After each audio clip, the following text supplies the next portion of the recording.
Good morning, class 6th. Here is your English teacher Kaushalya Rajpurohit, and today we will be discussing chapter Dinner by Moonlight.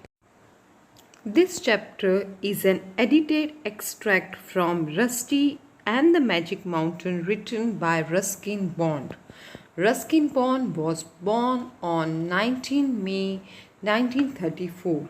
He has written over 500 short stories, essays, and novels and more than 50 books for children. He received the Sahitya Academy Award in 1992. He was also awarded with Padma Shri in 1999 and Padma Bhushan in 2014.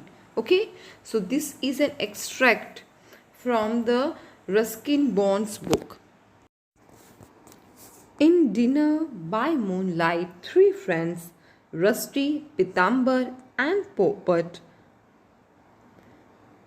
share an experience of their adventurous trip, okay, where they meet a man called Blackhead. So let us see what happens in this chapter. Three friends, Rusty, Pitambar, and Popat, are trekking on their way to Witch Mountain, a peak in Kumo Hills close to Chakrata. They are spending the night at Forest Rest House, being attained by a caretaker, one-eyed man who introduced himself as Kali Topi or Blackhead. Okay, so the three friends are going to stay in a rest house. They are going to a witch mountain called Kumo, a peak in a Kumo hill close to Chakrata, and they are resting in a forest rest house, and there they meet the caretaker Blackhead or Kali Topi. Blackhead lit a wonderful bonfire that night. Fallen oak leaves, pine cones, and branches that had fallen during the heavy winter snow all combined to make a crackling fire. The flames leapt up, casting an orange glow on the faces of the boys. Blackhead's demonic countenance was given an even more devilish tinge by the flickering firelight. Eager to keep the fire going, he almost set fire to his beard. So the Blackhead lit a bonfire using fallen oaks, leaves, pine cones, and branches, right? And all that combined to make a crackling fire. The flames were jumping up, casting an orange shadow on the faces of the boys. The Blackhead's demonic face was given even more evil feeling due to the changing light from bright to dim. And eager to keep the fire going, he just almost set fire to his beard. "Why don't you remove your hat?" asked Rusty. "The hat won't like it," said its wearer. "It feels safe upon my head, and I feel safe beneath it. Rain or snow, outdoors or in bed, this hat remains upon my head."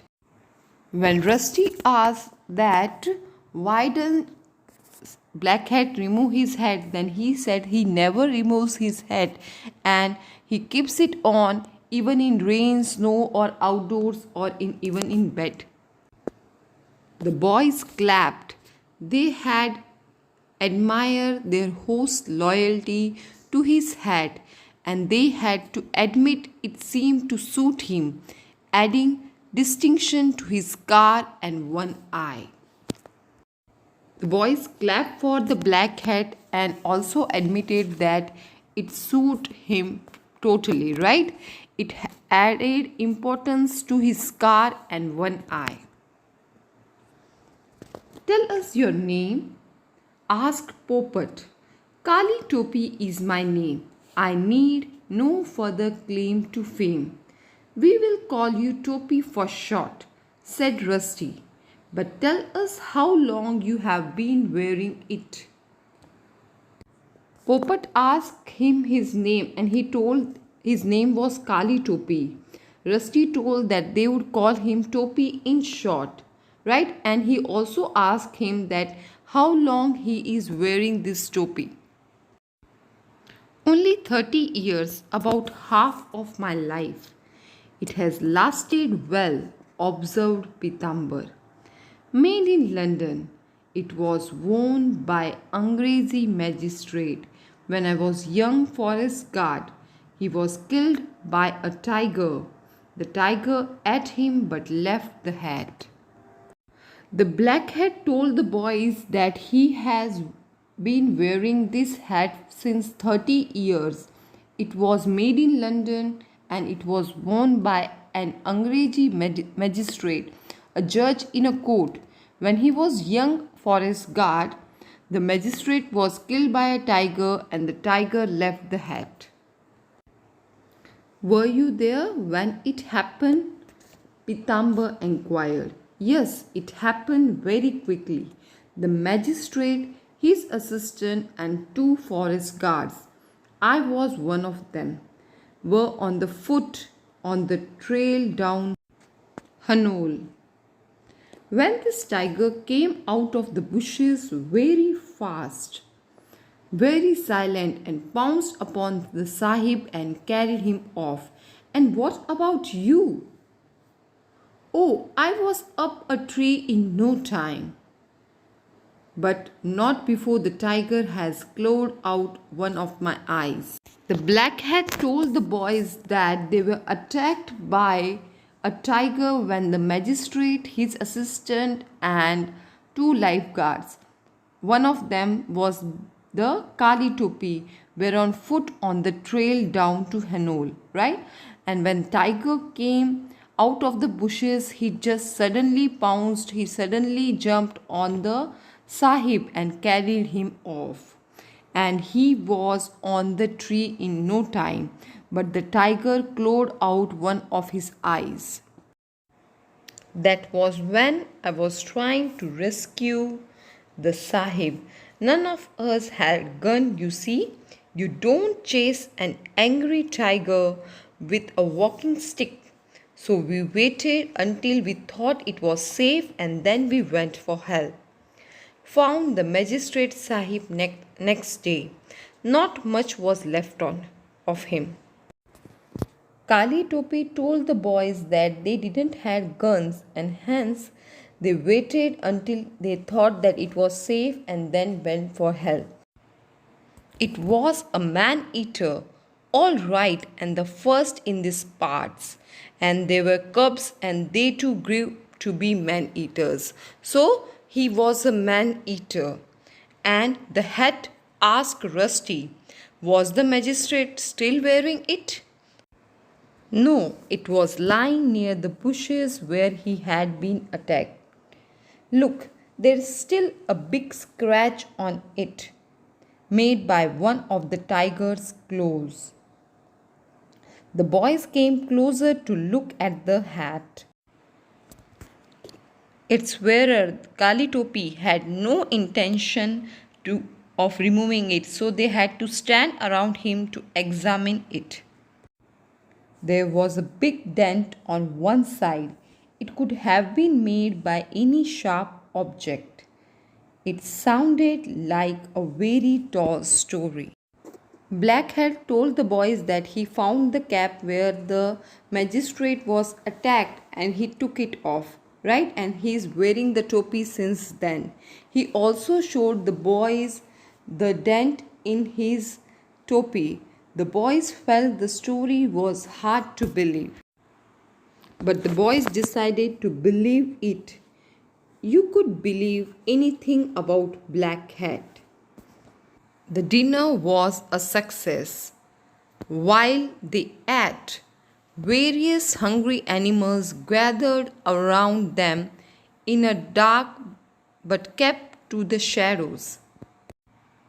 The beasts were afraid of fire, afraid of humans, and afraid of Blackhead. Various hungry animals gathered around them, but they kept in shadow because they were afraid of blackhead, humans, and fire. Every now and then, Blackhead would throw chapati or a bone into the dark, and the dogs would fight over it. The jackals waited for their turn. The hyena was favored with meaty bone of mutton. It appeared to have a special relationship with Blackhead. It waited patiently, laughing now and then, confident that some tidbit would come its way. The jackals would come for the leftovers once the feast was over. If there were any cats around, they stayed out of sight.